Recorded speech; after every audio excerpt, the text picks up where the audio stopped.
আলাইকুম। আপনারা সবাই কেমন আছেন? আলহামদুলিল্লাহ, আমরা সবাই ভালো আছি। দেখেন বাতাসের কি অবস্থা, বাতাস আর বাতাস, সব কিছুরই শুরু আছে, শেষ হয়ে যায়।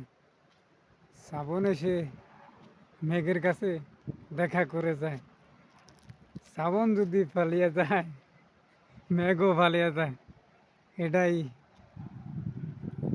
দুনিয়ার এক আকাশ। দেখেন কি সৌন্দর্য, আকাশের কাছে আকাশ, আকাশের কাছে আকাশ সৌন্দর্য, দুনিয়ার কাছে দুনিয়ার সৌন্দর্য, মানুষের কাছে মানুষের সৌন্দর্য। আসলে জান্নাতের সৌন্দর্য দেখার জন্য আমরা কি পাগল?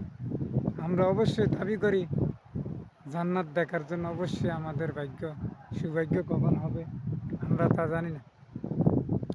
তারপরও মানুষ, আমার মতন মানুষরা একজনকে কিভাবে হেনস্থা করবো, আরেকজনের কিভাবে আরেকজনকে লুট করবে, কিভাবে আরেকজনকে ঠগাইবে, কিভাবে আরেকজনের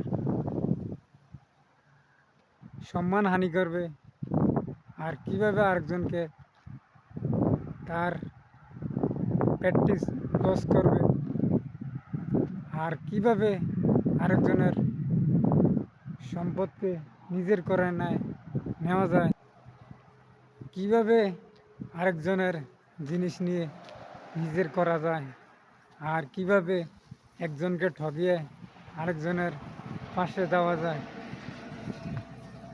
এটা নিয়ে আমরা এখন ব্যস্ত হয়ে গেছি। আর আখেরাতের সুন্দরের জন্য কেউ পাগল নয়।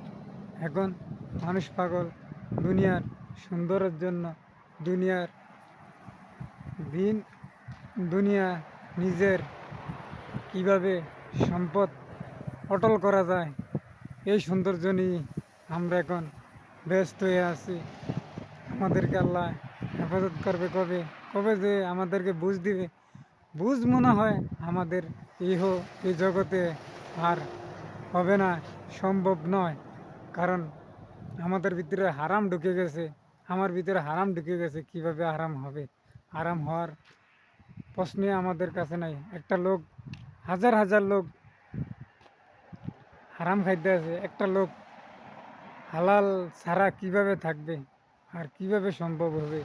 একমাত্র ওই উপরওয়ালায় ভালো জানে। আর আমার ভিডিওতে যদি ভালো লাগে লাইক করবেন, কমেন্ট করবেন, সাবস্ক্রাইব করবেন। আসসালামু আলাইকুম, সবাই ভালো থাকেন। আল্লাহ হাফেজ।